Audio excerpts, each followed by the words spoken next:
আমাদের শাইখুল হাদিস ইবনে শাইখুল হাদিসও কারাগার থেকে বের হয়ে ঘরে ফেরার আগেই এই হুঙ্কারটাই ছুড়েছিল, হয়তো খেলাফত নয়তো শাহাদাত। আরে জীবনের কি দাম আছে যদি আমার জীবনের বিনিময়ে আল্লাহর জমিনে আল্লাহর দ্বীন জিন্দা করা না যেতে পারে?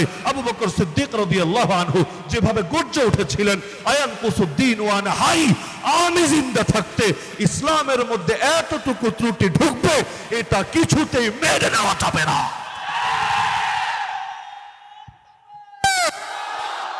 নারায়ে তাকবীর, সাবিলুল্লাহ সাবিলুল্লাহ, আল জিহাদ আল জিহাদ, হয়তো শরিয়ত হয়তো শরিয়ত, নবীর পায়ের নবীর নবীর পায়ের নবীর, কাফের কাফের কাফের কাফের, নারায়ে তাকবীর। রব্বুল আলামিন কোরআন মাজিদ আল্লাহর রাসূলকে উল্লেখ করেছেন সিরাজাম মুনিরা বলে, ইয়া আইয়ুহান নবী ইন্না আরসালনাকা শাহিদান ওয়া মুবাশশিরান ওয়া নাযীরা ওয়া দাঈয়ান ইলাল্লাহি বিইذনিহি ওয়া সিরাজাম মুনিরা। সিরাজাম মুনিরা মানে হলো এমন বাতি যেই বাতি আলো বিকিরণ করে, আলো বিতরণ করে, আলোয় চতুর্পাশকে আলোকিত করে তোলে। ইমাম ফখরুদ্দিন রাজি রাহমাতুল্লাহ আলাইহি তাফসীরে কাবীরের মধ্যে লিখেছেন, রব্বুল আলামিন তাকে তো চাইলে সূর্যও বলতে পারতেন, সূর্যের আলো বাতি আর প্রদীপের আলোর চাইতে বহুগুণ বেশি, কিন্তু রব তাকে সূর্য না বলে, চন্দ্র না বলে, তাকে বাতি বলে কেন উল্লেখ করলেন? তাও এমন বাতি যে শুধু আলো ধারণকারী না বরং আলো বিতরণকারী। তিনি এর কারণ বলেছেন, সূর্যের আলো অনেক বেশি, সন্দেহ নাই, কিন্তু সূর্যের আলো থেকে আমরা পৃথিবীর মধ্যে বাতি জ্বালাতে পারি না, আর ওই জামানা এটা কল্পনাও করা যেত না। অপরদিক একটা বাতি দিয়ে লক্ষ কোটি বাতি যদি জ্বালানো হয়, তবুও প্রথম বাতির আলো তার আগুন মোটেও কমে না। তা আল্লাহর রাসূলকে আল্লাহ বাতি বলে উল্লেখ করেছেন, এমন বাতি যেই বাতি অন্যান্য বাতিকে করবে আলোকিত। সেই আলোয় সাহাবীরা আলোকিত হয়েছেন, তাবেঈরা আলোকিত হয়েছেন, হতে হতে আমরাও আলোকিত হয়েছি। কিয়ামত পর্যন্ত মানুষ আলোকিত হতে থাকবে। এমনকি অন্ধকার দূর করার ভিন্ন কোনো উপায় নাই। অন্ধকারকে যতই আলটিমেটাম দেন, যতই হুঙ্কার ছোড়েন, অন্ধকার যাবে না, ভাগবে না, পালাবে না। অন্ধকার দূর করার উপায় এটাই, হকের আলো জ্বেলে দেন, অন্ধকার লেজ গুটিয়ে পালানোর জায়গা পাবে না। ওয়াকুল জা আল হক ওয়া যাহাকাল বাতিল ইন্নাল বাতিলা কানা যাহুকা। আপনি বলুন হক এসেছে, বাতিল দূর হয়েছে, নিশ্চয়ই বাতিল দূর হওয়ারই ছিল। আজকে বাংলাদেশে যখন আপনি জুলুম দেখেন, আপনি বৈষম্য দেখেন, নির্যাতন দেখেন, নিপীড়ন দেখেন, দুর্নীতি দেখেন, খুনোখুনি দেখেন, রক্তারক্তি দেখেন, আফসোস করেন কিভাবে অন্ধকার দূর হবে, কিভাবে সমাজটা আবার আলোয় আলোকিত হবে। আরে জবাবে আয়াতের মধ্যেই আছে, যতই অন্ধকার দূর করতে চান, যতই বৈষম্যের বিরুদ্ধে আন্দোলন গড়ে তোলেন, যতই নির্যাতন নিপীড়নের বিরুদ্ধে হুঙ্কার ছোড়েন, কোনোদিনও দূর হবে না যতদিন পর্যন্ত আল্লাহ দ্বীনের আলো এই সমাজের মধ্যে আলোকিত না করেন। আরে আলো জ্বালিয়ে দেন, অন্ধকার এমনি বিদায় নেবে। আলো জ্বালাবেন না, অন্ধকারকে ইনভাইট করতে হবে না, আপনা আপনি এসে শিকড় গাড়বে। সুতরাং বাংলাদেশকে যদি আলোয় আলোকিত করতে চান, পৃথিবীর প্রতিটা ইঞ্চি ইঞ্চি মাটিকে যদি আলোয় আলোকিত করতে চান, উপায় একটাই, রাস্তা একটাই, আল্লাহ নবীর শরীয়তকে, আল্লাহ নবীর আনিত দ্বীনকে, আল্লাহ নবীর খেলাফত, তার প্রতিনিধিত্বকে সমাজের মধ্যে বাস্তবায়ন করেন। ইনশাআল্লাহ এই আলো যখন জ্বলে উঠবে, বাতিল লেজ গুটিয়ে পালাতে বাধ্য হবেই হবে। নারায়ে তাকবীর, নারায়ে তাকবীর। ইসলামের শত্রুরা, বিশ্বনবীর শত্রুরা, উলামায়ে কেরামের শত্রুরা, শাপলার হাতিয়ার, শাপলার হাতিয়ার, বদরের হাতিয়ার। নারায়ে তাকবীর। ইসলামের প্রথম কাফেলা যখন হিজরত করে গিয়েছিল হাবাসায়, নাজাশির দেশ তথা ইথিওপিয়ায়, যাওয়ার পরে পেছনে পেছনে মক্কার কুরাইশও তাদের একদল নেতাকে, প্রতিনিধিকে পাঠিয়ে দিল, যাও এদেরকে ফিরিয়ে আনো দেশে। তারা গিয়ে নাজাশিকে বলতে শুরু করলো, বাদশাহ এরা জঙ্গি, এরা উগ্রবাদী, এরা মৌলবাদী, এরা টেরোরিস্ট, আমাদের দেশ তো বরবাদ করেছেই, এখন আপনাদের দেশে আশ্রয় দিলে এটাও বরবাদ করবে। এদেরকে ফিরিয়ে দেন, আমাদের হাতে আইনের শাসন নিশ্চিত করব। আমরা জঙ্গিবাদের বিরুদ্ধে দুর্বার আন্দোলন গড়ে তুলব, ওয়ার ওয়ান টেরর পরিচালনা করব। তারা ভেবেছে নাজাশিকে বললে নাজাশির মন তো গলেই যাবে, কিন্তু তারা জানে না রূপকথা শুনিয়ে আর কল্পকাহিনী বলেই সবসময় সবাইকে গিলানো যায় না। আরে দেশ স্বাধীন হয়েছে তাতে কি? গতকাল পর্যন্ত দেখা গেল যে নতুন করে আবার সেই জঙ্গি নাটকের সূচনা করেছিল, দুইজনকে ধরে দাবি করেছে আবার দুইজন জঙ্গি পাওয়া গিয়েছে, আর ইসলাম বিদ্বেষীরা খুশি। আরে এতদিন তো তোমরা বলেছো জঙ্গি নাটক এটা ভুয়া, এটা সরকার পরিচালিত করে ইন্ডিয়া এবং বিভিন্ন দেশের দৃষ্টি আকর্ষণের জন্য। এখন তো প্রমাণিত হয়ে গেল এগুলো ভুয়া না, এগুলো আসলেই। কারণ এখন তো আর মিথ্যা বলবে না, ঠিকই তো বলছে জঙ্গি গ্রেফতার হয়েছে। কিন্তু পাগল জানে না এই জাতি সচেতন হয়ে গিয়েছে, ওরা জানে না যেই জাতি একবার রক্ত দিতে শিখে গিয়েছে ওই জাতিকে আজে বাজে গল্প শুনিয়ে তাদের চেতনা আর মনোবল ভাঙা যাবে না। তো যার কারণে গোটা জাতি যখন গর্জে উঠেছে, আরে কিসের জঙ্গি নাটক দেখাচ্ছ, আমাদেরকে প্রমাণ দিতে হবে। আর স্বাধীন বাংলায় এই আমেরিকার শেখানো বলি ওয়ার ওয়ান টেরর জঙ্গিবাদের কিচ্ছা চলবে না। আজকে দিনটা শুরু হতে না হতে বলল থুক্কু, সরি আমাদের ভুল হয়েছে। আসলে শব্দটা হবে নাশকতাকারী, মিস্টেক বশত জঙ্গি শব্দ কোন পত্রিকায় লেখা হয়ে গিয়েছে। তার মানে জাতি যদি জেগে ওঠে তখন তাদেরকে বিভিন্ন আজে বাজে গল্প শুনিয়ে ঘুম পাড়িয়ে রাখা যায়। তো নাজাশিকে বলল ফিরিয়ে দেন না আমাদের কাছে। এখন নাজাশি বললেন তোমাদের একপাক্ষিক কথা শুনে আমি বিচার করতে পারি না, ওদেরকে ডাকা হলো। সেখানে জাফর তাইয়ার রাদিয়াল্লাহু তাআলা আনহু তার সামনে গিয়ে ছোট্ট একটা ভাষণ দিলেন। এই জাফর সেই জাফর আল্লাহ রাসূল সাল্লাল্লাহু আলাইহি ওয়াসাল্লাম এক জিহাদে যাকে নেতা বানিয়েছিলেন, সেনাপতি বানিয়েছিলেন, সেই জিহাদের মধ্যে ডান হাত দিয়ে ঝান্ডা ধরে রেখেছিলেন। এক কাফের এসে তরবারি দিয়ে আঘাত করে ডান হাতটা কেটে ফেলেছিল। আরে হাত গেছে তাতে কি, কালেমার ঝান্ডা জমিনে পড়বে, এটা কি মুসলমান মেনে নিতে পারে? বাম হাত দিয়ে ধরে নিয়েছে ঝান্ডা। এবার জালেম এসে বাম হাতেও আঘাত করেছে, বাম হাতটাও কেটে গিয়েছে, তাতে কি, বাহু দিয়ে আগলে রেখেছে। আর অবশেষে যখন চূড়ান্ত আঘাত হয়েছে আল্লাহর বান্দা জান কোরবান করেছে, কিন্তু শেষ মুহূর্ত পর্যন্ত চেষ্টা চালিয়েছে নিজের যত কষ্ট হোক যে কোনো মূল্যে কালেমার পতাকা, ইসলামের পতাকা, আল্লাহ নবীর দেওয়া ঝান্ডা সমুন্নত রাখবে। এই সংবাদ দুনিয়ার কেউ দেওয়া লাগলো না, জিবরিল আমিন এসে আল্লাহ রাসূল সাল্লাল্লাহু আলাইহি ওয়াসাল্লামকে দিয়ে দিলেন। আল্লাহ রাসূল মদিনার সাহাবীদেরকে মদিনার মসজিদে একত্রিত করে সংবাদ শোনালেন। তার চোখ থেকে পানি ঝরছিল। নবী বললেন আরে আমার জাফর আল্লাহর জন্য দুইটা হাত কোরবান করেছে, বিনিময়ে আমার আল্লাহ জাফরকে জান্নাতের মধ্যে দুইটা ডানা দিয়েছে। আমি দেখেছি আমার জাফর সেই ডানা মেলে জান্নাতে উড়ে বেড়াচ্ছে। এজন্য নামের অংশই হয়ে গিয়েছে তাইয়ার। তাইয়ার মানে যিনি উড়ে বেড়ান। তো জাফর তাইয়ার রাদিয়াল্লাহু আনহু বাদশার সামনে গিয়ে বললেন আইয়ুহাল মালিক, হে বাদশা, কুন্না কওমান আহলা জাহিলিয়া, আমরা ছিলাম সেই জাতি যারা ছিলাম জাহেলিয়াতের ধ্বজাধারী, জাহেলিয়াতে লিপ্ত। নাবুদুল আসনাম, আমরা মূর্তির পূজা করতাম। আরব জাতি বহু রকম মূর্তির পূজা করত, কখনো পাথরের মূর্তির, কখনো মাটির মূর্তির, এমনকি ইতিহাস বলে কখনো খেজুরের তৈরি মূর্তি বানাতো খেজুর দিয়ে, ক্ষুধা লাগলে আবার সেটাকে খেয়ে ফেলতো আচ্ছা রকম করে, আবার প্রয়োজন পড়লে বানিয়ে নিত খেজুর দিয়ে। আমাদের দেশে যেমন আইন যখন মনে চায় নিজেরা বানিয়ে নেয়, এই আইন দিয়ে হুজুর দমানো যাবে, এই আইন দিয়ে ইসলামপন্থীদেরকে বরবাদ করা যাবে। আবার যখন আইন গিয়ে নিজের দলের কারো গায়ে পড়ে, আস্তে করে আইনটারে গিলে খেয়ে নতুন আইন আবার প্রসব করে। তো নাবুদুল আসনাম, আমরা মূর্তি পূজা করতাম। ওয়ানাকুলুল মাইতা, মৃত প্রাণীর গোশত ভক্ষণ করতাম। ওয়ানাতিল ফাওয়াহিশ, আমরা অশ্লীল কাজে লিপ্ত হতাম। ওয়ানাকতাউল আরহাম, আমরা আত্মীয়তার বন্ধন ছিন্ন করতাম। ওয়ানুসিউল জিওয়ার, আমরা প্রতিবেশিত্বের ব্যাপারে খারাপ মন্দ আচরণ করতাম। শুধু তাই না, ওয়ায়াকুলুল কাওয়িয়্যু মিন্না আদ-দাঈফ, আমাদের মধ্যে যারা শক্তিশালী তারা দুর্বলদেরকে খেয়ে ফেলতো। পুরোই বাঙালি জাতির মতো অবস্থা আর কি, মাছে ভাতে বাঙালি, বড় মাছ খেয়ে নেয় ছোট মাছকে। যে যত শক্তিশালী হয় দুর্বলের উপর এসে বল খাটিয়ে নিজের বীরত্ব জাহির করে। এই দেশের মধ্যে দেখবেন যতদিন দুর্বল, হায়রে দেশপ্রেম, হায়রে মুক্তিযুদ্ধের চেতনা, হায়রে স্বজন হারানোর বেদনা, ডায়লগ ডায়লগের শেষ নাই, কিন্তু যেই মাত্র ক্ষমতার গদিতে এসে বসে তখন আর ডায়লগ মনে থাকে না, বলি মনে থাকে না। আর সবচাইতে বড় আফসোস লাগে, আরে হাতি হয়ে লাগতে আসে পিঁপড়ার লগে, অস্ত্র আছে, বাহিনী আছে, দলীয় গুন্ডা আছে, সব আছে, আর এসে আলেম ওলামার সঙ্গে টক্কর লাগিয়ে নিজেদের বীরত্ব জাহের করার চেষ্টা করে। পাগলরা ভাবে এই হুজুরদেরকে জেলে ভরে রাখলেই মনে হয় আগামী বাংলাদেশে শান্তিতে দেশ পরিচালনা করা যাবে। কিন্তু আমার দিল সাক্ষ্য দেয়, আমার কাছে দলিল নাই, আমার দিল সাক্ষ্য দেয় 2001-এ যে হলুদ কার্ড খেয়েছে আর 2024-এ এসে যে লাল কার্ড খেয়ে পালাতে বাধ্য হয়েছে, আমার দিল সাক্ষ্য দেয় ওলামায়ে উম্মতের শানে, ওলামায়ে উম্মতের শানে বেয়াদবি করার কারণে এই ফল হয়েছে।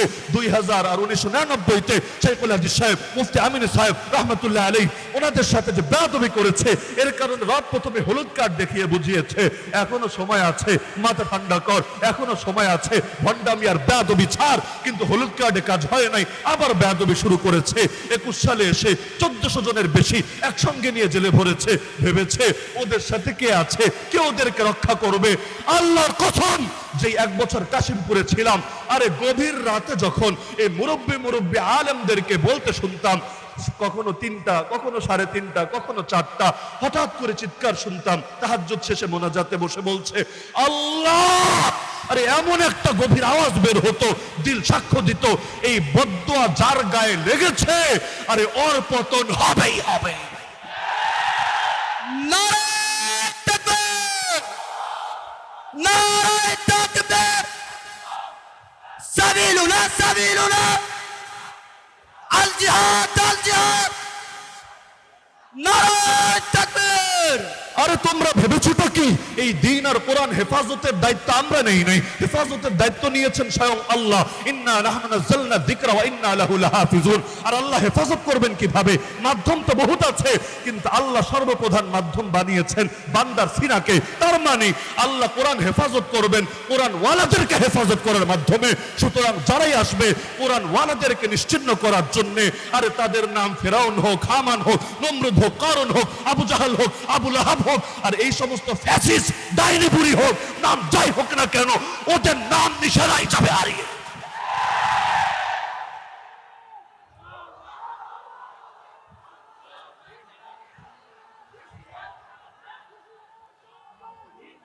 তো জাফর রাদিয়াল্লাহু আনহু বলেন, ফাকুন্না আলা যালিক, আমরা এভাবে জাহেলিয়াতের উপর ছিলাম, হাত্তা বাআসাল্লাহু রাসূলাম মিন্না, এমত অবস্থায় আল্লাহ আমাদের ভেতর থেকে একজনকে রাসূল বানিয়ে পাঠালেন। ফাদানা ইলাল্লাহি আযজা ওয়া জাল, তিনি আমাদেরকে মহামহিম আল্লাহর দিকে দাওয়াত দিলেন। লিনওয়াহিদাহু ওয়া না'বুদা, যেন তার একত্ববাদের ঘোষণা দেই, যেন একমাত্র তারই ইবাদত করি। ওয়া নাখলা মা কুননা না'বুদু নাহনু ওয়া আবাউনা মিন দুনিল্লাহি মিনাল হিজারাতি ওয়াল আওথান, সে আল্লাহকে বাদ দিয়ে যত পাথর অথবা যত প্রতিমার পূজা করতাম এই সব কিছু যেন পরিহার করি। ও আমারানা, তিনি আদেশ করেছেন বিসিদকিল হাদিস, যেন সত্য বলি। ও আদাইল আমানা, আমানত আদায় করি। ও সিলাতের রাহিম, আত্মীয়তার বন্ধন রক্ষা করি। ও হোসনিল জিওয়ার, প্রতিবেশিত্বের সঙ্গে উত্তম আচরণ করি। ওয়াল কাফি আনিল মাহারিম ওয়াদ দিমা, হারাম থেকে বিরত থাকি, রক্তপাত থেকে বিরত থাকি। ও নাহানা, তিনি আমাদেরকে নিষেধ করেছেন আনিল ফাওয়াহিশ, যেন অশ্লীলতা ছেড়ে দেই। ও শাহাদাতি জুর, মিথ্যা সাক্ষ্য দেওয়া বাদ দিয়ে দেই। ও আকলি মালিল ইয়াতীম, ইয়াতীমের সম্পদ আত্মসাৎ আর না করি। ও কাতফিল মুহসানা, সতীসাধী নারীদেরকে জিনার অপবাদ আর না দেই। ও আমারানা, তিনি আরো আদেশ করেছেন আন না'বুদাল্লাহ, এক আল্লাহর ইবাদত করব, লা নুশরিকু বিহি শাইআ, তার সঙ্গে যেন কোনো কিছুকে শিরিক শরীক না করি। ওয়া ইকামাস সালাহ, সালাত কায়েম করি। ওয়া ইতাআজ যাকাত, যাকাত আদায় করি। ক্বালাত ফাআদ্দাদা আলাইহি উমুরুল ইসলাম, এভাবে একটা একটা করে ইসলামের বিধানগুলো তুলে ধরলেন। সব শুনে নাজাশী বললেন, নেতাজিরা তোমরা তোমাদের পথ দেখো, আমি এই মুসলমানদেরকে কিছুতেই তোমাদের হাতে তুলে দেব না। তাহলে আল্লাহ রসুল এসেছিলেন সিরাজাম মুনিরা হয়ে, এমন আলো যে আলোয় গোটা পৃথিবী আলোকিত হয়ে উঠবে। সুতরাং এই অন্ধকার জামানায় নব্য জাহেলিয়াতের মধ্যেও পৃথিবীর বুকে আলো জ্বালাতে চাইলে আল্লাহ রসুলের সিরাত বাদ দিয়ে, আল্লাহ রসুলের নববী আদর্শ বাদ দিয়ে ভিন্ন কোন তরিকায় সফলতা অতীতেও আসে নাই, আজও আসবে না, কোনোদিন আসা সম্ভব না। সুতরাং আল্লাহ রসুলের প্রতিটা শিক্ষাই আমাদের কাছে আমানত। আমাদের জান যেতে পারে, কিন্তু রক্ত দিয়ে হলেও আল্লাহর নবীর কোন আমানত আমানতকে কিছুতেই নষ্ট হতে দেব না। আল্লাহ নবী যে ইসলাম আমাদের কাছে দিয়েছেন, সেই ইসলামে নামাজও আছে, রোজাও আছে, হজও আছে, যাকাতও আছে, ইলমও আছে, আত্মশুদ্ধিও আছে, দাওয়াতও আছে, সবই আছে। পাশাপাশি জিহাদও আছে, খেলাফতও আছে, কাফের মুশরিকদের দাঁত ভাঙা জবাব দেওয়ার শিক্ষাও আছে। সুতরাং এই পুরো কোরআনই তো আমানত, নবীর পুরো আদর্শই তো আমানত। তো এখন নামাজের কথা বললে ভালো বলবা, রোজার কথা বললে ভালো বলবা, ইলমের দাওয়াত দিলে ভালো বলবা, আর আত্মশুদ্ধির কথা বললে ভালো বলবা, আর জিহাদের কথা বললে জঙ্গি বলবা, খেলাফতের কথা বললে উগ্রবাদী বলবা। আল্লাহর কসম, তোদের চোখে যদি জিহাদ উগ্রবাদ হয়, তোদের চোখে যদি খেলাফত সাম্প্রদায়িকতা হয়, তোদের চোখে যদি আল্লাহ নবীর আদর্শ টেররিজম হয়, আল্লাহর কসম, আল্লাহর কসম, আল্লাহর কসম, তোদের সব গালি মাথা পেতে নিতে রাজি আছি। যেই গালি মনে চায় সেই গালি দে, কিন্তু আমরা কোনো কিছুর বিনিময়ে নবীর কোন আদর্শ ছাড়তে রাজি না।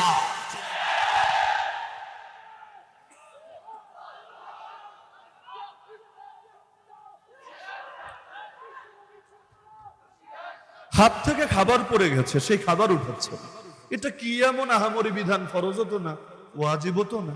এমন না যেটা না করলে ঈমান শেষ হয়ে যাবে, যেটা না করলে ফাসেক হয়ে যাবে। বাদশার সামনে বসে খাচ্ছেন, খাবার পড়ে গেছে, সেই খাবার উঠাতে শুরু করেছেন। পাশ থেকে বলে, আরে এই রাজা বাদশার দরবার এটা, এখানে এক লুকমা খাবার পড়লে কেউ উঠায় না, উঠালে বলবে ফকির নির্পুত, জীবনে ভালো খাবারও মনে হয় চোখে দেখে নাই। সেই সাহাবী বলে, আরে কিসের কথা বলো আমাকে? আতরুকু সুন্নাতা হাবিবি লিহাউলাইল হুমাকা, এই গর্দবদের জন্য আমি আমার হাবিবের সুন্নাত ছেড়ে দেব নাকি? সারা দুনিয়া যারা জঙ্গিবাদে ভরে তুলেছে, ওরা যদি দিন শেষে আমাদেরকে জিহাদের পক্ষে থাকার কারণে জঙ্গিবাদী বলে, আমরা বলবো তোরা গালি দিতে দিতে দিতে মুখে ফেনা তুলে ফেল, তোদের গালি আমাদেরকে কিছুতেই আল্লাহর দিন থেকে সরাবে। জঙ্গিবাদ মানে যদি হয় ধর্মের নামে সন্ত্রাস, তাহলে ইহুদি বাদীরা, ইসরায়েলের হানাদাররা জঙ্গি হবে না কোন দুঃখে? কোন দেশের বিজ্ঞান, কোন দেশের ফিলোসফির আলোকে এটা যুক্তিতে ধরে আমাকে এসে বুঝা। কারণ ওরা নাস্তিকতা রাষ্ট্র প্রতিষ্ঠা করতে চায় না, ওরা ইহুদিবাদী রাষ্ট্র প্রতিষ্ঠা করতে চায়। স্পষ্ট কথা, এমন এক রাষ্ট্র যেই রাষ্ট্রে ইহুদিবাদ চলবে, এমন এক রাষ্ট্র যেই রাষ্ট্রের নেতা আগামী দিনে হবে মাসিহে দাজ্জাল। আরে পার্শ্ববর্তী রাষ্ট্রে দেখেন নরেন্দ্র মোদী, বিজেপি, আরএসএস, তারা বলে না আমরা নাস্তিকবাদী রাষ্ট্র বানাতে চাই, তারা বলে যে আমরা এখানে রাম রাজ্য বানাতে চাই। তো ধর্মের নামে এই যে লক্ষ লক্ষ মানুষকে মারছে, ধর্মের নামে নির্মম নির্যাতন করছে। আরে আসিফার মতো 6 বছরের মেয়েরা পর্যন্ত ওদের নৃশংস থাবা থেকে বাঁচতে পারছে না। মন্দিরের ভেতর ঢুকিয়ে দিনের পর দিন গণধর্ষণ করে করে, খাবারও না দিয়ে, এক পর্যায়ে পাথর দিয়ে মাথা থেতলে ফেলে জানে মেরে ফেলছে। বলতে পারেন বিচ্ছিন্ন ঘটনা 2-4 জন করেছে, তাতে কি? আরে বিচ্ছিন্ন ঘটনা মানতাম, কিন্তু যখন পত্র পত্রিকায় দেখি ওই বছর যতগুলো পর্ন সাইট আছে, পর্ন সাইট ওই ব্লু ফিল্মের জগতে সবচাইতে বেশি সার্চ হয়েছে, এটা দেখার জন্য যে কিভাবে, কোন পন্থায়, কোন তরিকায় আসিফাকে রেপ করা হয়েছে, এটা দেখতে চায়।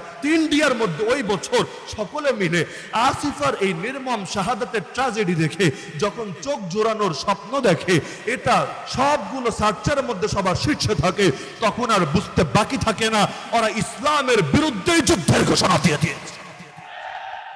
অযোধ্যা বিশাল এক জায়গা, রামের নাকি জন্মভূমি, ভালো কথা। অযোধ্যায় এত জায়গা থাকতে বাবরি মসজিদ ভেঙেই মন্দির বানানো লাগলো, আর কি কোনো জায়গা খুঁজে পাওয়া গেল না? আল্লাহর ঘর মসজিদ, যেটা মসজিদ সেটা কিয়ামত পর্যন্ত মসজিদ, কোনো বাপের বেটার ক্ষমতা নাই মসজিদকে ভিন্ন কিছুতে পরিণত করবে। আল্লাহর রসুলের জামানায় কাবাতুল্লাহ, বাইতুল্লাহর মধ্যেও তো 360টা মূর্তি ঢুকানো হয়েছে, কিন্তু 360 মূর্তি ঢুকেছে বলে তা মসজিদ থেকে মন্দির হয়ে যায় নাই, গির্জা হয়ে যায় নাই, প্যাগোডা হয়ে যায় নাই। যা মসজিদ তা মসজিদই থাকবে। যার কারণে আল্লাহ নবী মক্কা বিজয়ের পর একটা মূর্তিও বাকি রাখেন নাই, মূর্তিও বিদায় করেছেন, ভাস্কর্যগুলো বিদায় করেছেন, সেখানে দেয়ালে দেয়ালে যে চিত্র আঁকা ছিল সেগুলোকে প্রলেপ দিয়ে মুছে দিয়েছেন। তার মানে কি? যে মসজিদ মসজিদই থাকবে, হাজার মূর্তি ঢুকালেও মন্দির হবে না। তো যা বাবরি মসজিদ ছিল কিয়ামত পর্যন্ত তো মসজিদই থাকবে। আরে বিল্ডিং একটা না 10টাও যদি ভাঙো, মূর্তি একটা না লক্ষটাও যদি ঢুকাও, তবুও কোনোদিন মুসলমান এটাকে মসজিদ ছাড়া ভিন্ন কোনো কিছু কল্পনা করবে না। আজকে দুর্বল তাই মুসলমান কিছু করতে পারছে না, সর্বোচ্চ প্রতিবাদ করছে, কিন্তু এ কথা বলতে কোনো ভয় নাই, কোনো দ্বিধা নাই, কোনো সংকোচ নাই, কোনো লজ্জা নাই, কোনো বাতিলের মুখের দিকে তাকিয়ে কোনো কার্পণ্য নাই। ইনশাআল্লাহ যেদিন মুসলমান ক্ষমতা পাবে, যেদিন মুসলমান শক্তিশালী হবে, তারা আবারও বাবরি মসজিদকে আবার করবে ইনশাআল্লাহ।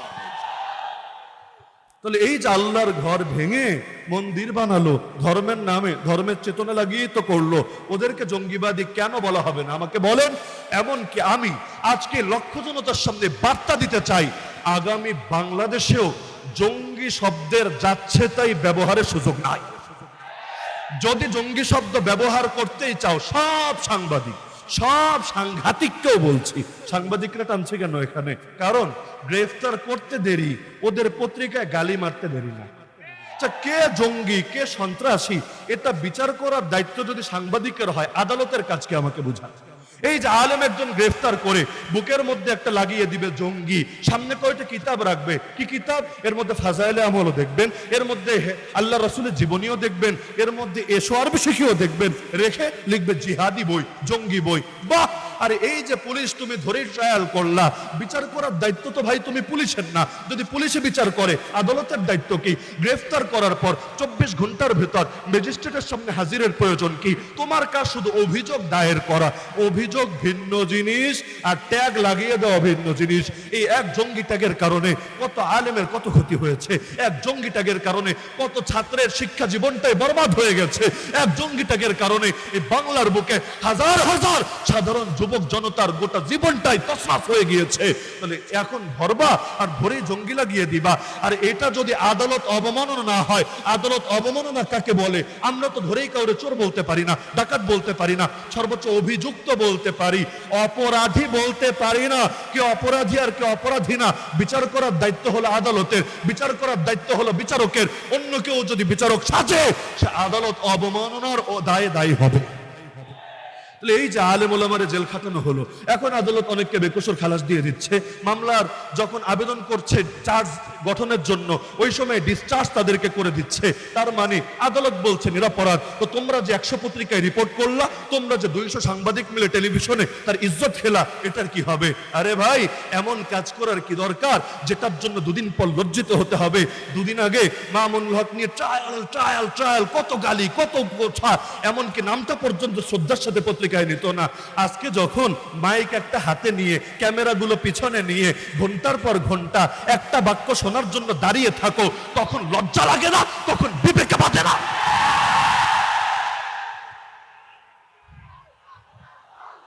ওরা ভেবেছেটা কি? আরে বাংলাই তো বলে এই দিন দিন নয়, আরো দিন আছে। আজকে ইসলামপন্থীরা দুর্বল, তাতে কি?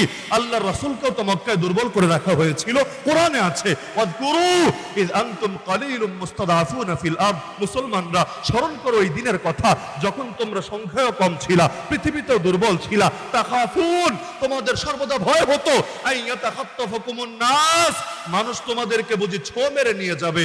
কখন এসে কালো একটা মাইক্রো থামবে, কখন এসে সাদা একটা হাইয়েস্ট থামবে, এসে রাস্তা থেকে খপ করে ঢুকিয়ে নিয়ে যাবে। নিয়ে 5 দিন খবর নাই, 10 দিন খবর নাই, 6 মাস খবর নাই, তারপর বাসায় একটা ঢুকিয়ে বলবে জঙ্গি পাওয়া গিয়েছে। বাহ বাহ, কি আজীব একটা তামাশা। তাহলে এই বাংলার জমিনে আগামীতে যদি জঙ্গি শব্দ ব্যবহার করার এসকো জাগে, খাহেশ জাগে, আমি লক্ষ জনতার সামনে ঘোষণা দিচ্ছি, তোমাদেরকে এই লাইনও সততার পরিচয় দিতে হবে। সততা মানে কি? যদি বলো ধর্মের নামে, আদর্শের নামে সন্ত্রাস করলে সেটাকে জঙ্গিবাদ বলে। নাস্তিক যে কয়টা আছে, নাস্তিক্যবাদের নামে যারা সন্ত্রাস করে, যারা গালিগালাজ করে, যারা আমার প্রিয় নবীকে নিয়ে কটূক্তি করে, এমনকি যারা ভিন্ন ধর্মের লোক, ধর্মের নাম আমি টানতে চাচ্ছি না, ওরা যত রাহাজানি করে, ওরা যত অগ্নি সন্ত্রাস করে, ওরা যত খুনোখুনি করে, এগুলোকেও জঙ্গিবাদ বলে চালাতে হবে। ওদেরকে গ্রেফতার করেও জঙ্গি নামে আখ্যায়িত করতে হবে। আর যদি দেখি তাহলে দাড়ি টুপিওয়ালা, আর যদি দেখি তাহলে মাদ্রাসা পড়নেওয়ালা, আর যদি দেখি তাহলে আলেম আর ছাত্র জনতার সামনে জঙ্গি শব্দ ব্যবহার করা হয়, ইনশাআল্লাহ সুম্মা ইনশাআল্লাহ এই জাতি তোমাদেরকে এমন ভাবে রুখে দেবে, তোমরা হেলিকপ্টারে করেও পালাতে পারবে না। আরে তোমাদেরকে নির্মম ভাবে লজ্জিত হতে হবে। তাহলে আল্লাহর রাসূল সাল্লাল্লাহু আলাইহি ওয়াসাল্লাম আমাদেরকে আদর্শ দিয়ে গিয়েছেন, আমাদের কাজ জাস্ট নবীর আদর্শ হুবহু অনুসরণ করা, যুক্তির পেছনে, অন্ধত্বের পেছনে না ছুটা। যুক্তির পেছনে তো ইবলিস ছুটেছিল, আল্লাহ বললেন সেজদা দে, ইবলিস বলল সেজদা দিব না। কেন দিবি না? আনা খায়রুম মিন, আমি হলাম উত্তম, নবী হলো অধম। বাহ, সাহসটা কত বড়! আমি হলাম উত্তম, নবী হলো অধম। কেন? খালাকতানি মিন নার ওয়া খালাকতাহু মিন তিন, আমাকে সৃষ্টি করেছো আগুন থেকে, তাকে সৃষ্টি করেছো মাটি থেকে। আজকের যুগে কিছু মানুষ মাদ্রাসায় পড়ে নাই, জেনারেল লাইনে পড়েছে, মাওলানা মুফতি হতে পারে নাই, বড় ডক্টর, বড় বুদ্ধিজীবী, বড় কিছু হয়ে গিয়েছে। এখন যদি বলা হয় আলেমের পরামর্শ শোনো, বলে আলেম দিয়ে কি হবে? নাহনু খায়রুম মিনহুম, আমরা তাদের চাইতে উত্তম। ওদের সুরে আর ইবলিসের সুরে কি পার্থক্য থাকে? যত বড় বিদ্বান হও, যত বড় শিক্ষিত হও, যত বড় জ্ঞানী গুণী হও, আরে আলেম তথা নবীর ওয়ারিসদের থেকে কোরআন সুন্নাহর আলোকে যদি তুমি সিদ্ধান্ত গ্রহণ না করো, পরামর্শ গ্রহণ না করো, তুমি ব্যর্থ হবাই হবা, ব্যর্থ হবাই হবা। কারণ রহমত আল্লাহর হাতে, বরকত আল্লাহর হাতে, নুসরাত আল্লাহর হাতে, শান্তি আল্লাহর হাতে, মুক্তি আল্লাহর হাতে, হায়াত আল্লাহর হাতে, মউত আল্লাহর হাতে। সবই যখন আল্লাহর হাতে, বাতিলের দালালিতে জীবন চলবে কোন দুঃখে? আমেরিকার হাতে শান্তি নাই, জাতিসংঘের হাতে বরকত নাই, চীনের হাতে মুক্তি নাই, ইন্ডিয়ার হাতে কোনো কিছু নাই, সব কিছু আছে একজনের হাতে, নাম তার আল্লাহ। আর সেই আল্লাহকে নারাজ করে কখনো ভালো থাকতে পারে না, আর সেই আল্লাহকে রাজি করে কেউ কখনো খারাপ থাকে না। বলবেন আল্লাহকে নারাজ করে কতজন ভালো থাকে, কতজন কত সুখে শান্তিতে থাকে? থাকে। আল্লাহ যখন সাময়িক ঢিল দিয়ে থাকে, যখন আল্লাহ ধরে ইঁদুরের গর্তে গিয়েও পালানোর জায়গা খুঁজে পায়। দেখেন না, দেশের বর্ডার ক্রস করে আর এক দেশের মধ্যে ঢুকে কলাপাতায় আরামে শুয়ে থেকেও নিস্তার হয় না, পাবলিক সেখান থেকে এনে পর্যন্ত এমন মারা মারে, জনমের তরে জিনিসপাতি নাকি পর্যন্ত ফাটিয়ে ছাড়ে। এটা আবার কেমন ভালো থাকা, এটা আবার কেমন ইজ্জত থাকা? আমরা জেলে থেকেছি, কষ্ট করেছি, কত সত্য। কেউ 3 বছর থেকেছেন, কেউ 10 বছর থেকেছেন, কেউ লাশ হয়ে বের হয়েছেন, কেউ নিজের হাঁটুকটা এমন ভাবে অবস্থা হয়েছে আর কখনো হয়তো ঠিকভাবে হাঁটতেও পারবেন না, কারো কোমর এমন ভাবে শেষ হয়েছে আর হয়তো কোনোদিন সুস্থ হবেন না। কিন্তু আল্লাহ যে ইজ্জত তাদেরকে দিয়েছেন, যে সম্মান তাদেরকে দিয়েছেন, ক্ষমতায় নাই তাও তাদেরকে দেখার জন্য মানুষ মুখিয়ে থাকে। আরে তোমরা শাহবাগে বিরিয়ানি বিতরণ করো, কয়জন লোক পাও? আজকে ধোপখোলা মাঠের চিত্র দেখো, তাওহীদি জনতা এই রোদের মধ্যে, গরমের মধ্যে বসার জায়গা পাচ্ছে না, তারপরও মানুষকে জায়গা দেওয়া যাচ্ছে না। কি বুঝলা? এই দেশ ইসলামের, এই দেশ কোরআনের, এই মাটির পরতে পরতে ইসলাম মিশে আছে। জুলুম করে, হামলা করে, মামলা দিয়ে তোমরা এই জমিন থেকে কখনোই ইসলামকে নিশ্চিহ্ন করতে পারবে না। নারায়ে তাকবীর, নারায়ে তাকবীর। ইসলামের শত্রুরা, আলেম ওলামার শত্রুরা, নারায়ে তাকবীর। সুতরাং আমরা নির্ভয়ে বলতে পারি, আগামীর বাংলাদেশ ইসলামের বাংলাদেশ, আগামীর বাংলাদেশ কোরআনের বাংলাদেশ। ইসলামের হেফাজতের দায়িত্ব নিয়েছেন আল্লাহ। এত জুলুমের পরও যখন ইসলামের কিছু করা যায় নাই, আগামী দিনেও ইনশাআল্লাহ কিছুই করা যাবে না। আমাদের প্রয়োজন সদা সর্বদা হকের পক্ষে থাকা, ইসলামের পক্ষে থাকা, দিন শরিয়ত এবং কোরআনের পক্ষে থাকা। আর সময়ে সময়ে রূপ পাল্টে না ফেলা, এমন না হওয়া। সুখের দিনে তো আছি, দুঃখের দিনে নাই। হক আর বাতিলের মধ্যে নিরপেক্ষতা চলে না, হয়তো হকের পক্ষে, না হলে বাতিলের পক্ষে। মাঝামাঝি হতে যায়ও না, ঘোরাও না, গাধাও না, এটা আবার কোন হালুয়া? তো মাঝামাঝি হতে যেও না। কিছু লোক এখন নতুন করে এসে, এটা বলে আমি আলোচনার ইতি টানছি, হযরত চলে এসেছেন, কিছু লোক এখন নতুন করে এসে ধর্মনিরপেক্ষতার স্লোগান উচ্চকিত করতে শুরু করেছে। এত রক্ত দিয়েছি, এই রক্তের লাশ ধরে রাখতে চাইলে ধর্মনিরপেক্ষ বাংলাদেশ গড়ে তুলতে হবে। আল্লাহর কসম, এই ক্ষেত্রে নিরপেক্ষ শব্দ ভণ্ডামি ছাড়া কিছু না। নিরপেক্ষ আবার কি রে ভাই? হয়তো রহমানের পক্ষে, না হলে শয়তানের পক্ষে, হয়তো হকের পক্ষে, না হলে বাতিলের পক্ষে, হয়তো আলোর পক্ষে, না হলে অন্ধকারের পক্ষে। যারা বলে আমরা নিরপেক্ষ, তারা মূলত মুনাফিকদের মতো, যারা যারা ভেতরে ভেতরে শয়তানের পক্ষই লালন করে, তবে বলার সাহস রাখে না। সুতরাং নিরপেক্ষতার কোনো সুযোগ নাই। সুদিন এসেছে বলে সুর পাল্টানোর কোনো অবকাশ নাই। আগে এক টাকলো বলেছিল রাষ্ট্রধর্ম ইসলামকে বিদায় করবে, এখন নতুন করে আর এক কবি বলতে শুরু করেছে, না আমি বলি ফরহাদ মজহার, রাষ্ট্রধর্ম ইসলাম দিয়ে কি হবে? রাষ্ট্র কি নামাজ পড়ে? রাষ্ট্র কি কোরআন পড়ে? আরে অদ্ভুত ব্যাপার। রাষ্ট্র ভাষা দিয়ে কি হবে? তাহলে রাষ্ট্রের কি মুখ আছে? রাষ্ট্রের কি জিহ্বা আছে? রাষ্ট্র কি কথা বলতে পারে? বলবে না। রাষ্ট্র ভাষার কাজ হলো অফিস আদালতে কাজে লাগে। বলবো রাষ্ট্রধর্মের কাজ কি তাহলে বোঝো না? রাষ্ট্রধর্মের কাজ পার্লামেন্টে, বিচারালয়ে, আইন কানুনের ক্ষেত্রে, বিচার, আচার, অর্থনীতি, সভ্যতা, সংস্কৃতি, রাজনীতি, ব্যক্তি জীবন, পরিবার, সমাজ, রাষ্ট্র সব ক্ষেত্রে কাজে লাগে।